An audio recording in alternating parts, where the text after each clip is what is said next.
buenas noches, gracias por estar siempre atentos a La Medida. Es un gusto poder compartir con ustedes. Uno de los temas que sin duda alguna ha acaparado la atención nacional es la elección de la Junta Directiva del Congreso de la República. Aquí vamos a analizar sobre quiénes son los que quedaron y también el papel de esta Junta Directiva. Ese análisis lo tenemos junto al licenciado Julio Rivera Clavería. ¿Cómo está, licenciado? Buenas noches. Buenas noches, Sandy. Buenas noches a todos los amigos en casa. Bueno, este es uno de los temas nacionales que tenemos para ustedes esta noche, pero a nivel internacional también Andrés Estrada nos pone al día de lo que está pasando en el mundo. ¿Cómo estás, Andrés? Buenas noches. ¿Qué tal? Feliz noche, Sandy, licenciado Clavería. Mucha información a nivel internacional. El presidente de Rusia, Vladimir Putin, declaró ley marcial en las 4 regiones que se anexó recientemente. Y bueno, vamos a hablar sobre qué está pasando en esas regiones, porque ya hay evacuaciones masivas. También sobre Nicaragua, la Comisión de Derechos Humanos afirma que la situación en Nicaragua se ha ido de mal en peor desde aquellas protestas de 2018. Recordaremos un poco eso y lo que está pasando con los migrantes en Nueva York. Esto y más en unos minutos.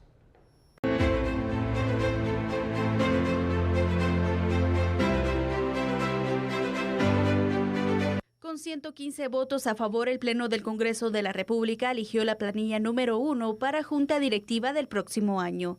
La nueva Junta estará integrada de la siguiente forma. Como presidenta, la diputada Shirley Rivera, vicepresidentes Boris España, Sergio Arana y Herbert Melgar Badilla, y como secretarios Maynor Mejía, Marvin Alvarado, Douglas Rivero, Aníbal Rojas y Leopoldo Salazar. La ahora reelecta presidenta del Congreso, Shirley Rivera, se refirió al trabajo a realizar durante el próximo periodo. Vamos a continuar con el trabajo que hemos estado realizando durante este año. Confío en que la Junta Directiva y la alianza va a permanecer y vamos a seguir legislando a favor del pueblo de Guatemala. Durante toda nuestra gestión hemos estado realizando los acuerdos necesarios, los diálogos necesarios para poder, como ustedes se dan cuenta, tener ya una producción legislativa. El día de hoy, 52 decretos aprobados. Esa es una muestra del diálogo y de los acuerdos que hemos tenido acá en el Congreso. Pero lo que sí les quiero decir es que mantengamos la unidad en el país, que es lo que nos va a sacar adelante. Ya la historia nos está demostrando que solo unidos logramos objetivos y así debemos de seguir en la legislatura y en todos los ámbitos de nuestra Guatemala. La Junta Directiva 2023-2024 tomará posesión el próximo 14 de enero, cuando inicie el último año de la 9ª legislatura. Muy bien, el Congreso de la República entonces hoy estuvo conociendo sobre la elección de la nueva Junta Directiva. Recordemos que hay un tiempo en el que se permite poder iniciar con este proceso, luego de las reuniones que también se tuvieron en jefes de bloque, se procedió entonces a darle paso a la elección de la Junta Directiva para el próximo año. Para algunos puede parecer acelerada, para otros acertada, porque hay temas pendientes también en el Congreso como la aprobación de presupuestos y hay otras leyes que están pues pendientes de conocerse y que sin duda alguna también se deberá entonces entrar a discutir en el Pleno por parte de los diputados, y es importante ir avanzando también en temas que de todos modos se tienen que hacer. Licenciado Clavería, vemos esta nueva Junta Directiva que se reelige a su presidenta y en este caso Shirley Rivera se convierte en la primera mujer que durante 2 años está dirigiendo, 2 años consecutivos, está dirigiendo este alto organismo de Estado.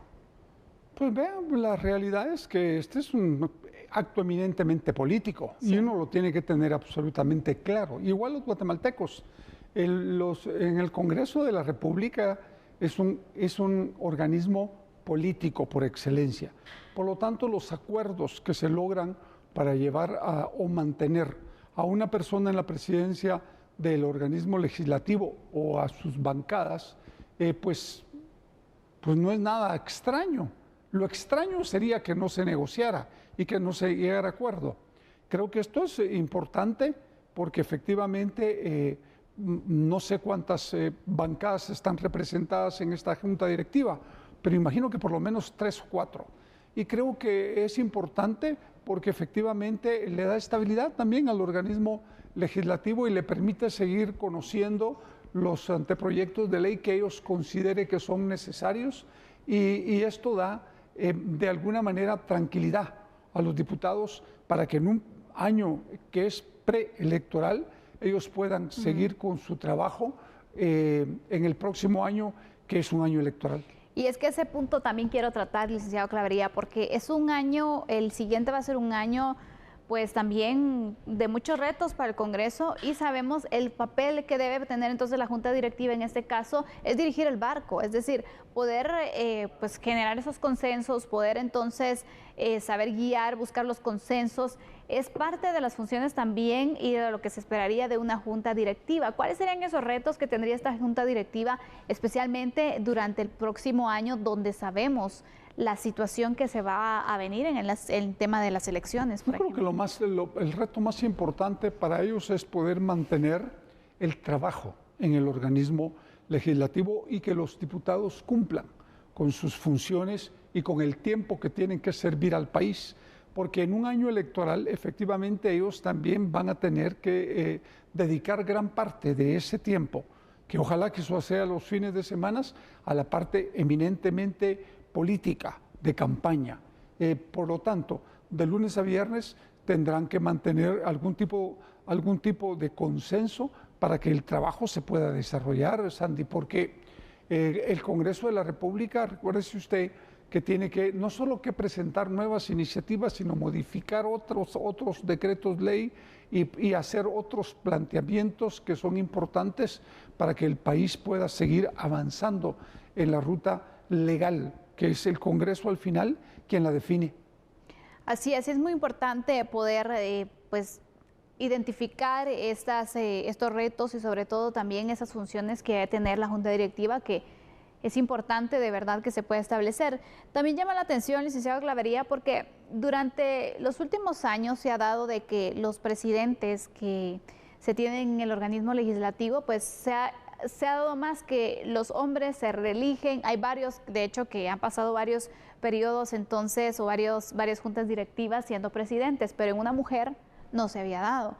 Entonces llama la atención también porque la mujer pues va marcando, va abriendo paso, y también pues en este caso pues le dan el apoyo a Shirley Rivera para que continúe en un año que va a ser bastante complicado también, licenciado Clavería, porque el tema de la aprobación de leyes y distintos proyectos de ley pues va a estar también complicado y va a tener pues ese reto, ¿no?, de buscar esos consensos en un año difícil, un año electoral. Pues yo creo que ella tiene la experiencia de este año y esto le va a servir precisamente para poder mantener el control en el Congreso de la República en el próximo año.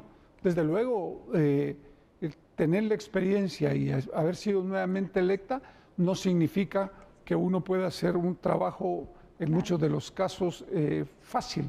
Pero esos son los retos que se presentan en el país y en los diferentes organismos. Y recuerde usted que cuando es un año electoral, la realidad es que cuesta más.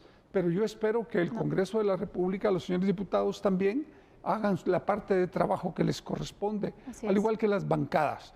Pero desde luego lo importante es entender que llegar a acuerdos para reelegir a una junta directiva y a su presidenta no tiene absolutamente nada de raro. Raro hubiera sido si no hubieran habido acuerdos. Así es, que a veces se complica también, ¿no?, es correcto, esas elecciones. Vamos a ir con unos datos que tenemos preparados para este análisis, conociendo más sobre esta situación de la elección de la nueva Junta Directiva, porque el Pleno llevó a cabo la elección de la Junta Directiva para el periodo 2023-2024. Con el respaldo de 115 votos, la presidenta Shirley Rivera logró la reelección, convirtiéndose en la primera mujer en presidir 2 periodos de manera consecutiva. Esta elección quedó firme con la aprobación del Acuerdo Legislativo número 15-2022. Y siguiendo con la información que tenemos para este análisis, hay que mencionar que Rivera estará acompañada de los siguientes congresistas: Boris España, primer vicepresidente; Sergio Arana, segundo vicepresidente; Herbert Melgar Padilla, tercer vicepresidente. Asimismo, en las secretarías tenemos entonces al diputado Maynor Mejía, Marvin Alvarado, Douglas Rivero, Aníbal Rojas, Leopoldo Salazar, del primero a quinto secretario respectivamente. Ellos son los que integran entonces, van a integrar en el próximo año ya oficialmente esta junta directiva. Durante este último año también del periodo que se va a tener por parte de los diputados, y pues veremos si algunos de ellos van a continuar, se logran reelegir, porque lograron reelección en la junta directiva. Ahora el reto para ellos si logran reelección de Curul también, que va a ser otro objetivo entonces que seguramente van a tener para el próximo año, que es un año electoral. El Congreso se convierte, y bueno, es uno de los organismos importantes de nuestro país, licenciado Clavería, porque aquí se concentran todos los temas políticos, pero sobre todo también todo el tema de la legislación. Hay puntos pendientes también que yo creo que por ahí sería oportuno ver cuál sería el camino que debería de tomar esta junta directiva con varios temas que están pendientes, incluso conflictos y aspectos que no se han logrado aclarar para evitar la conflictividad social, como por ejemplo la situación de los militares que sigue estando ahí. ¿Qué papel debe tomar la junta directiva? Yo creo que de acuerdos. Yo creo que este año que viene ellos deben de poner en relieve su capacidad para poder llegar a acuerdos. Porque efectivamente, como yo le dije, es un año electoral en el que las luchas internas y las luchas partidarias son fuertes, pero que al final se tiene que entender que en los partidos políticos el tema no es de enemigos, sino es contrincantes que en un periodo electoral pues están en posiciones distintas, pero que al terminar ese evento electoral hay que llegar a acuerdos y consensos. Ahora, en este caso, es al revés, porque ellos están manejando la junta directiva y lo que tienen que lograr es una mayoría de consensos y acuerdos entre todos los señores diputados para poder legislar y poder llegar a solucionar problemas como los de los veteranos para evitar la conflictividad que podría afectar de alguna manera el proceso electoral. Definitivamente. Así que ya ha quedado usted informado entonces sobre esta elección, quiénes conformarán el próximo año la Junta Directiva en el Congreso de la República, esos retos y los temas entonces que deberán darle seguimiento también como parte de las funciones que van a tener en el próximo año.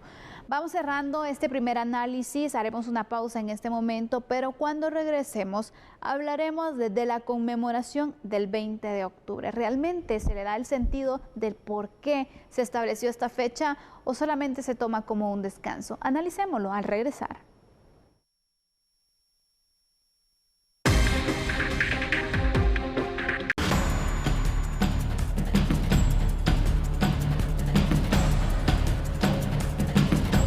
Para este jueves se esperan marchas en conmemoración al Día de la Revolución. Jorge Luis Gramajo, gobernador departamental, explicó cuáles serán estas movilizaciones y los puntos donde se concentrarán. Los presidentes de las juntas directivas de comunidades de veteranos militares han anunciado una manifestación pacífica y bloqueos en puntos importantes del país del martes 18 al jueves 20 de octubre.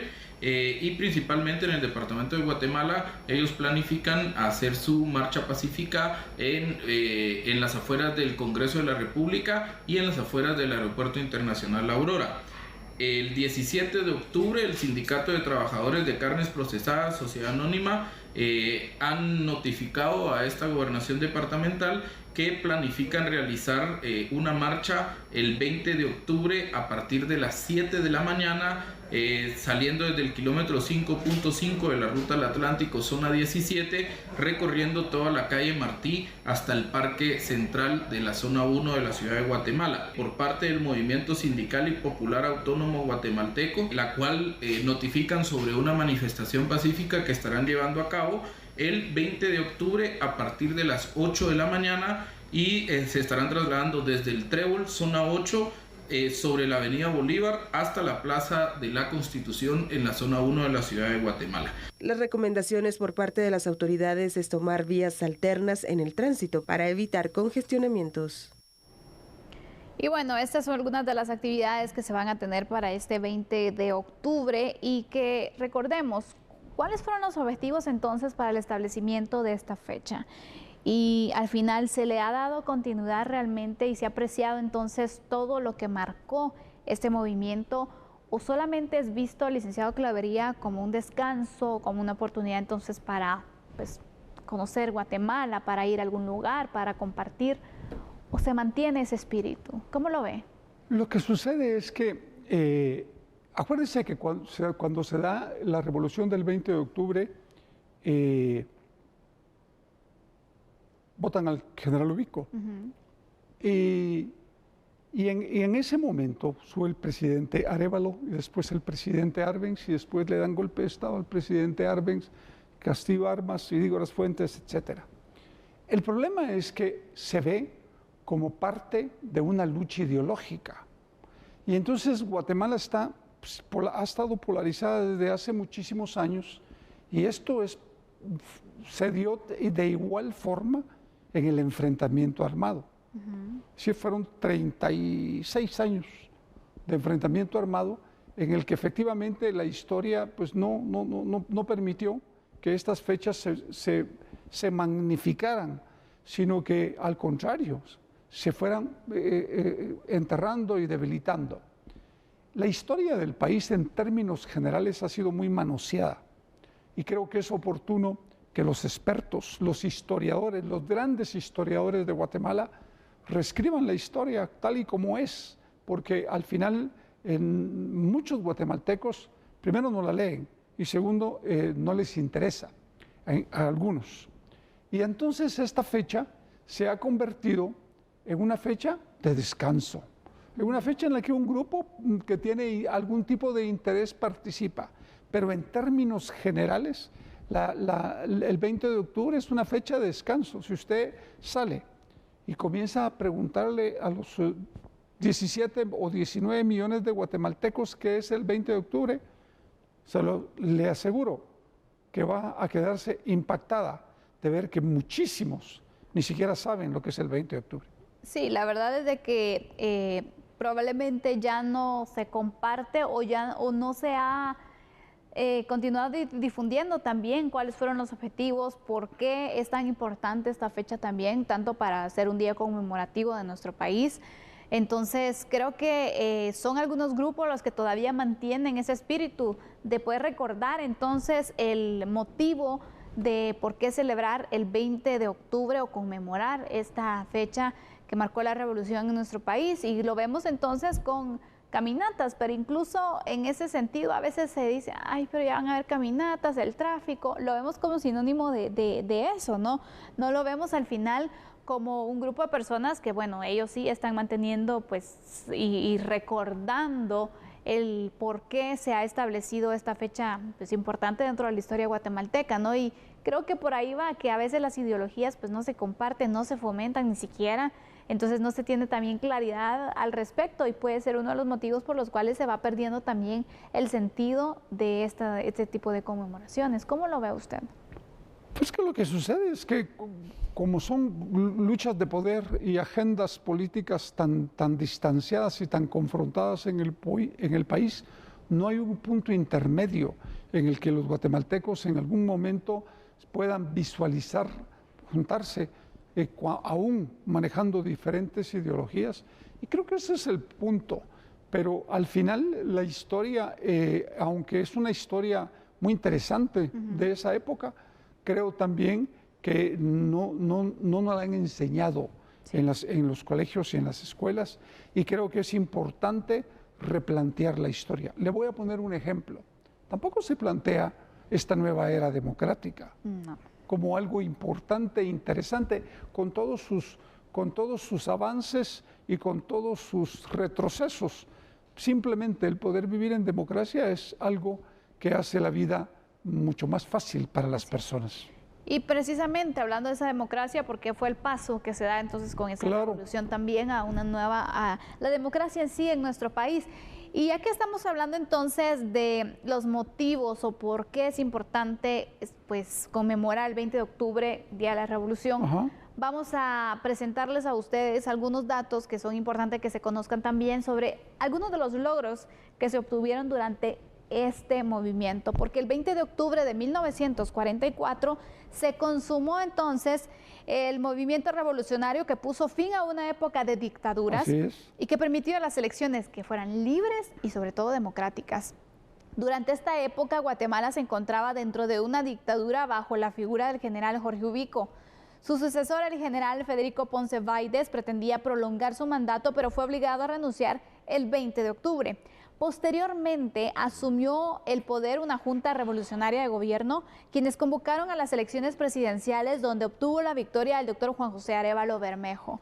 Entonces, continuando también con los datos, el movimiento dejó un legado que permanece vigente sin duda alguna, y bueno, en varios sentidos de la actualidad lo podemos observar todavía. Por ejemplo, se decretó la separación de los 3 poderes del Estado, se prohibió la reelección para la alternabilidad en el poder, se implantaron las elecciones populares y la ciudadanía de la mujer, que fue algo también muy importante para nosotras las mujeres.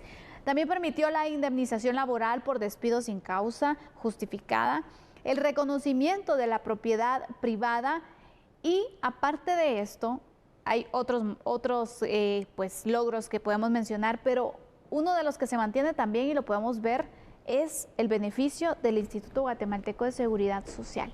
Ahí fue cuando inicia también y es otro de los logros entonces de este movimiento revolucionario que se tiene, porque el IX lo tenemos todavía, continúa entonces también siendo un auxilio para los trabajadores y fue un resultado del Código de Trabajo, la Carretera del Atlántico y muchos otros. Es decir, sí, hay varias. Pero lo importante, tal vez, Sandy, es que independientemente de que este movimiento haya sido hecho hace tantos años, no se le dio el realce que debe haber tenido, porque efectivamente el enfrentamiento armado y la caída del presidente Hermes complicó el país. Entonces lo metió en un enfrentamiento de muchos años en los que se ha perdido gran parte y de la importancia de la historia del país. Y entonces estas fechas son hoy por hoy simplemente un recuerdo en el que participa un grupo de guatemaltecos y en el que efectivamente la gran mayoría está pensando en un descanso. Esa es la realidad. Ahora, ¿qué es lo que tenemos que hacer para el futuro? Entender que tenemos que resaltar estas fechas, porque la democracia como sistema político y la democracia como forma de vida son importantes para los países. Es decir, un país en el que no se respeta, no se ama, no se quiere y no se cuida la democracia, es un país en que las posibilidades de entrar en un proceso dictatorial son muy altas. Sin duda alguna, por eso es importante y creímos también relevante poder tratar este tema para que ustedes puedan conocer, que refresquemos también la memoria de esos acontecimientos y que veamos entonces el sentido de ese 20 de octubre. No es solamente un descanso, sino marca un logro y una lucha constante también que se tuvo para pues marcar esa revolución de nuestro país de 1944. Cerramos así este segundo tema de análisis. Vamos a ir a una pausa en este momento, pero cuando regresemos hablaremos sobre una denuncia que se ha ordenado ya la detención en contra de un exfuncionario público. Cuando regresemos le tenemos los pormenores de quién se trata y por qué motivos. Ya volvemos.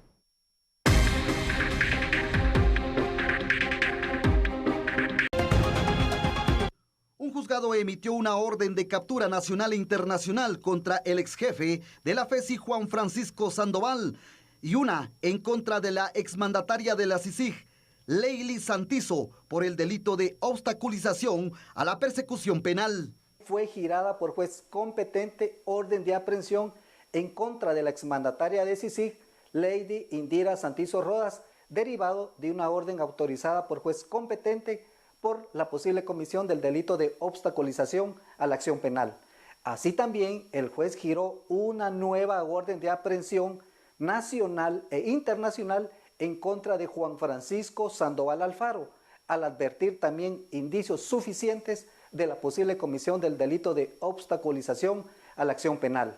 Según el fiscal Curuchiche, Leili Santizo, exmandataria de la CICIG, y el exjefe de la FESI, Francisco Sandoval, conocían el expediente del caso cooptación y corrupción judicial, a pesar de estar bajo reserva.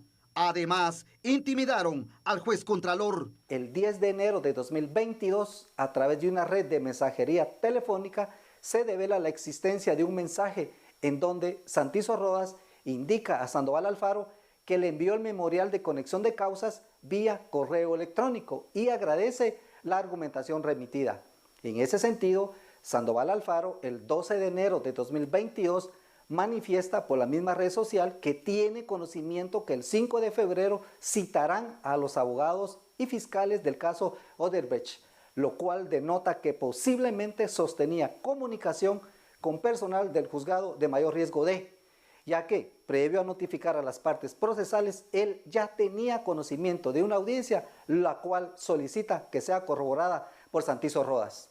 El 1 de febrero de 2022, Sandoval Alfaro le informa a Santizo Rodas de forma literal que la juez cuarto no quiere enviar el proceso, hay que ir a procurar a que lo mande, lo cual de nuevo evidencia que Sandoval Alfaro, quien se encuentra prófugo de la justicia, tiene conocimiento de una carpeta judicial que se encuentra bajo reserva, a pesar de haber sido emitida 3 órdenes de aprehensión en su contra, siendo una de ellas por el caso en el referido juzgado.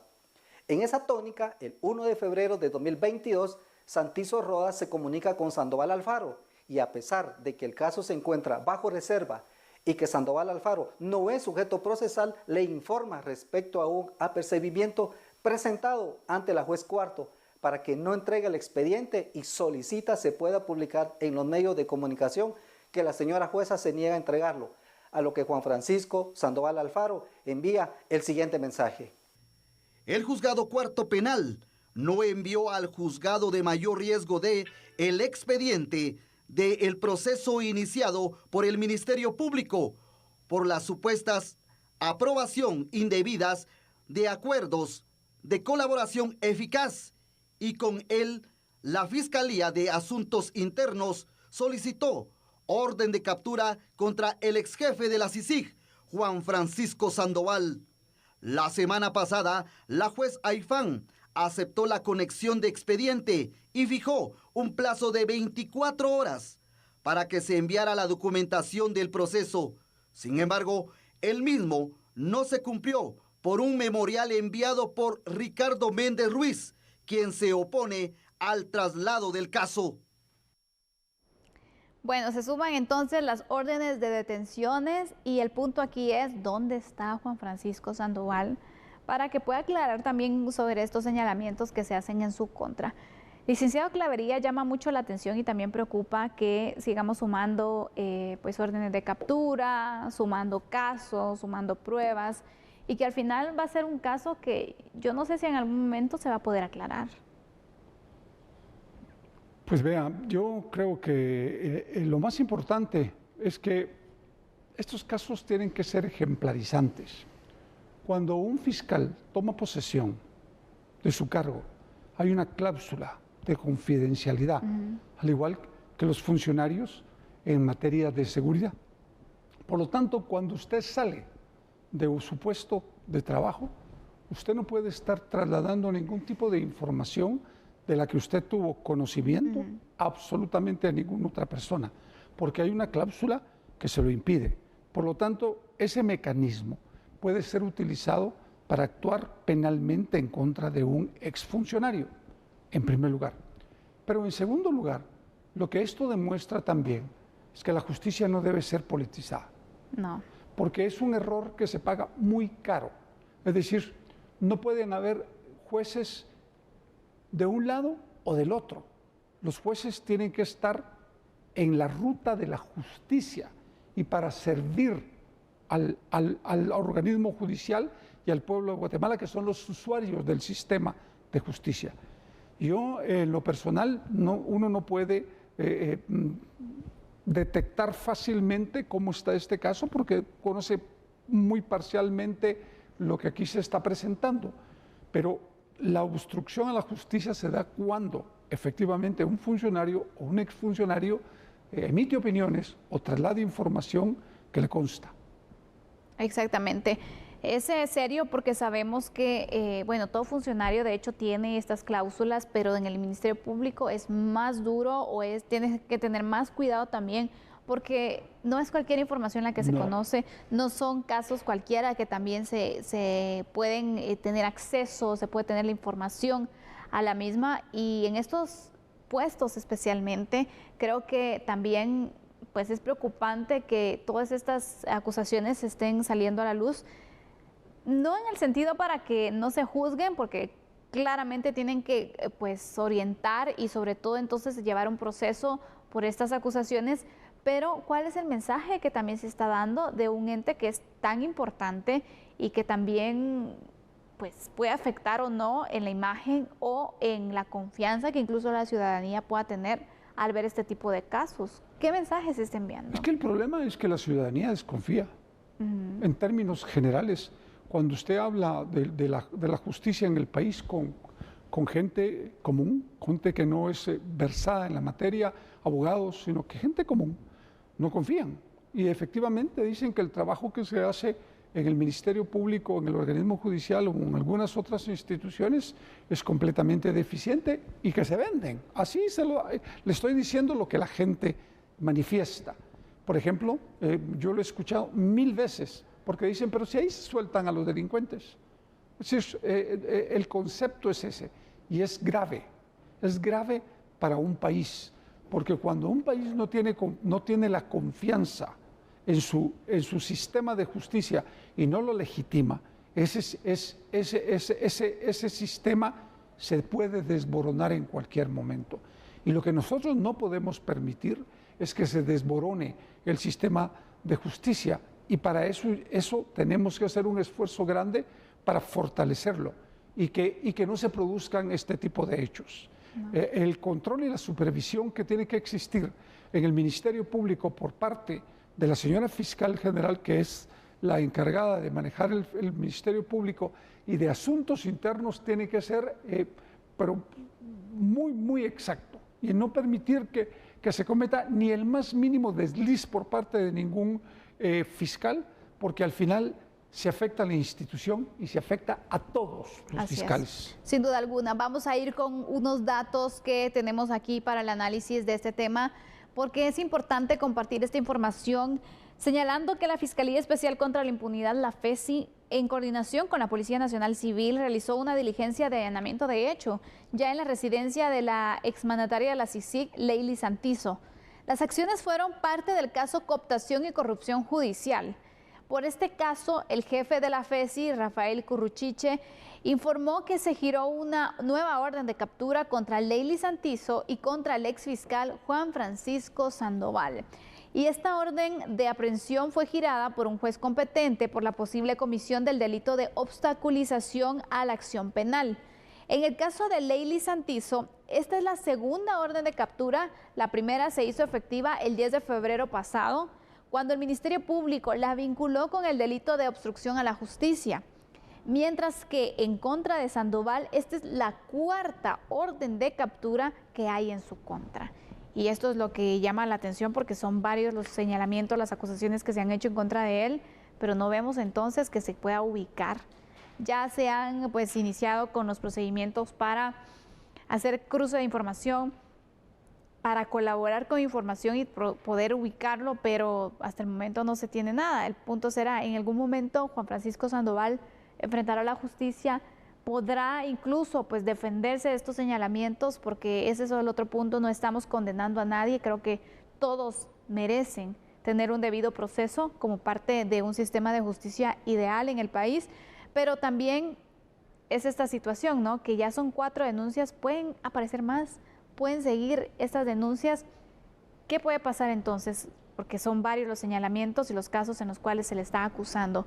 ¿Cuál sería su conclusión en este caso, licenciado? Pues vea, yo creo que efectivamente cada vez usted va a ver un incremento en las denuncias en contra de algunos personajes que estuvieron antes en el Ministerio Público y que deberían de ser resueltos, porque efectivamente son casos en los que hay que revisar la historia de qué sucedió, para que efectivamente los guatemaltecos estemos tranquilos.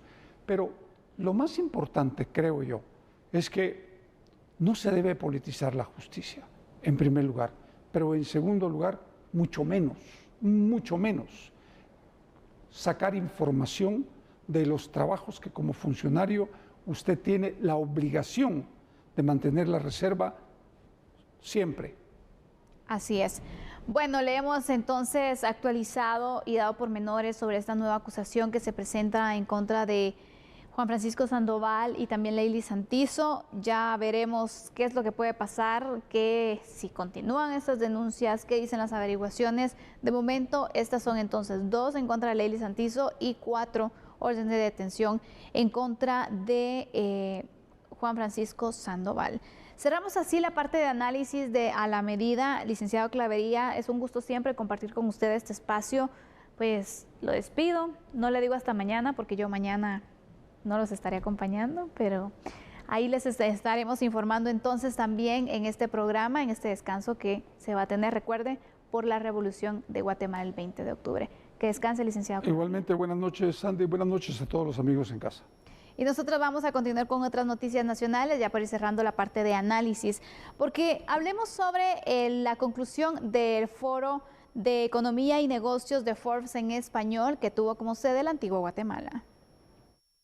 En el último día del Foro de Economía y Negocios de Forbes en español, el ministro de Economía, Yanio Rosales, detalló puntos específicos sobre la economía del país. Guatemala, como el lugar ideal de inversiones, hemos atendido más de 350 misiones a día de hoy. Es importante refrendar cada uno de estos eventos. En el mes de marzo tuvimos el primero, ahí tuvimos más de 75 empresas, solo de España vinieron 45, la India, Centroamérica, Estados Unidos, entre otras.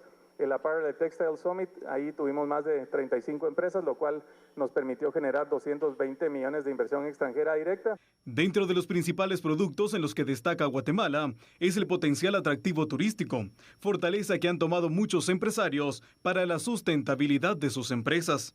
¿Qué es lo que hoy sentimos los guatemaltecos? Cada vez estamos más orgullosos del país que tenemos. Este foro es una muestra de esto. Porque si bien es cierto que hay muchas personas que han sido invitadas a hablar de distintos temas, esto está trascendiendo a través de la televisión a todos los guatemaltecos. Cuando una marca como Forbes toma en cuenta a Guatemala, y hoy estamos hablando del turismo, estamos hablando de lo que es Guatemala como país, el guatemalteco también se empodera de ser tomado en cuenta. Y hoy estoy seguro que muchos de los guatemaltecos queremos ser protagonistas en esta industria del turismo y queremos ser realmente nosotros esos anfitriones, porque en la medida que un país entiende que el turismo no solo es responsabilidad del sector en sí, de la industria en sí, sino que de cada uno de los que estamos en este país, y que cuando estamos orgullosos nos empoderamos, y cuando nos empoderamos somos buenos anfitriones, la cosa empieza a cambiar. Yo estoy seguro que después de la pandemia eso fue uno de los grandes aprendizajes. Eladio González, director de Forbes Centroamérica, se refirió al foro como una vitrina en la que se dio a conocer el potencial de inversión y la macroeconomía del país. Un país tan abierto a la inversión, con una estabilidad. Los propios empresarios guatemaltecos son los que han estado encargados de transmitir este mensaje de estabilidad macroeconómica, que es algo que atrae mucho a la inversión y todas estas oportunidades que tiene el país para estas empresas extranjeras que ahora están buscando dónde reubicarse. Creo que ha sido una buena vitrina para el país y una buena oportunidad para juntar a los empresarios de Guatemala con empresarios de muchas partes del mundo. Durante los días 18 y 19 de octubre, la Antigua Guatemala fue el escenario para que más de 60 expertos en economía e inversiones desarrollaran temas de negocios e impulso económico en la región latinoamericana. Y bueno, también culminó el primer Congreso Centroamericano de Descentralización y Desarrollo Territorial en Guatemala, donde se abordaron temas sobre el desarrollo local y también los derechos humanos. Más de 200 asistentes entre alcaldes y presidentes de asociaciones de municipalidades y funcionarios de la región formaron parte del primer Congreso Centroamericano de Descentralización y Desarrollo Territorial, que tuvo como sede Guatemala, siendo el país que más avance representa en la descentralización financiera. Es el primer congreso que se organiza en Centroamérica y República Dominicana. Guatemala se siente muy orgullosa, muy satisfecha y con mucha honra de haberle abierto las puertas a alcaldes y alcaldesas de Centroamérica y República Dominicana, pero especialmente por esa alta participación de alcaldes que hubo de Guatemala. Déjenme comentarles que 230 alcaldes y alcaldesas se dieron cita y para abordar todos los temas relacionados con la descentralización.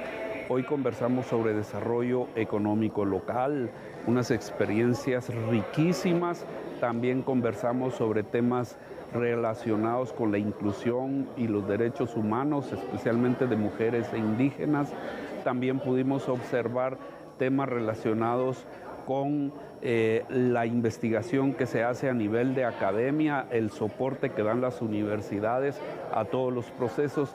Expertos panelistas de Centroamérica y representantes de las asociaciones municipales del Sistema de Integración, España y República Dominicana establecieron una agenda programática de descentralización y desarrollo territorial que marcará la ruta de trabajo en el desarrollo de la región. Ahora marcamos una pausa, regresamos con noticias internacionales con Andrés Estrada.